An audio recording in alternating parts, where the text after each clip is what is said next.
नमस्कार, सुप्रियाज किचनमध्ये तुमचं स्वागत आहे। तर आज आपण बनवणार आहोत उन्हाळ्यात सगळ्यात आवडता पदार्थ गार गोड आमरस। आज आपण घरच्या घरी परफेक्ट आमरस कसा बनवायचा हे पाहूया। तर आमरस बनवायच्या वेगवेगळ्या पद्धती आहेत आणि आपण आज माझ्या पद्धतीने आमरस कसा बनवायचा ते पाहूया। तर आमरस बनवण्यासाठी केशर आंबा किंवा हापूस वापरावा, नसेल तर कोणताही चालेल। तर इथे मी बदामी 2 आंबे घेतले आहेत। तर आता त्याला आपण पाण्याने स्वच्छ धुवून घ्यायचं आहे। आंबे इथं स्वच्छ धुवून घ्यायचे आहेत, त्याच्यावरची सर्व घाण आपण स्वच्छ धुवून घेणार आहोत। तर आंबे मी ते चांगले स्वच्छ धुवून घेतले आहेत। तर दोन्ही आंबे चांगले स्वच्छ धुवून त्याला अशा प्रकारे दाबून घ्यायचं आहे आणि त्यातील सर्व रस काढून घ्यायचा आहे। तर आपण यातील सर्व रस अशा प्रकारे पिळून घेणार आहोत।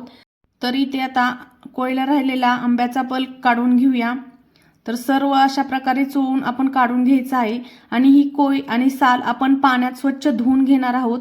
तर थंड पाण्यामध्ये हे धुवून घ्यायचं। एक वेळा स्वच्छ धुतलं की त्यामधील राहिलेला सर्व आंबा निघून जातो। ते पाणी आपण या रसामध्ये घालून घेणार आहोत। तर इथे मी हे सर्व गार पाण्याने स्वच्छ धुवून घेतलं होतं आणि बघा आता इथे मी आपला दुसऱ्या आंब्याची ही कोयमधले सर्व आंब्याचा पल्प काढून घ्यायचा आहे। तर बघा इथे अशा प्रकारे आपला आमरस करण्यासाठी आंब्याचा पल्प तयार आहे। तर आता याला आपण चांगलं मिक्स करून घेऊया। आता चमच्याच्या सहाय्याने याला चांगलं मिक्स करून घ्यायचं आहे। आता मिक्सरचं जार घेऊ, त्यामध्ये आपण हा काढलेला आंब्याचा पल्प सगळा टाकून घेऊया। त्यामध्ये सगळं हा ओतून घ्यायचा आहे। नंतर आता त्यामध्ये आपण 1.5 वाटी साखर घालून घेणार आहोत। तर इथे आंबा गोड असेल तर यामध्ये साखर नाही वापरली तरी चालेल। इथे मी थोडंसं केशर भिजत घातलं होतं, केशरचं दूध मी यामध्ये घालून घेतलं आहे। नंतर 1 वाटी दूध घालून घ्यायचं आहे। तर तुम्ही इथं थंड पाणीही घालू शकता, मी इथे दूध घालून घेतलेलं आहे, त्याने खूप छान टेस्ट येते।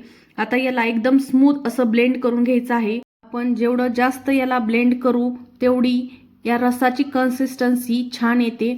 तर बघा इथे चांगलं ब्लेंड करून झालेलं आहे। आता याला एका पातेल्यात काढून घेऊ। बघा आपला रस किती मस्त तयार झालेला आहे। तर इथे आपण 1 पिंच मीठ घालून घ्यायचं आहे, जेणेकरून यात खूप छान टेस्ट येते। तर आता यामध्ये 1 पिंच मीठ घातलं आहे आणि आता याला चांगलं मिक्स करून घ्या। बघा आपला टेस्टी असा आमरस तयार आहे।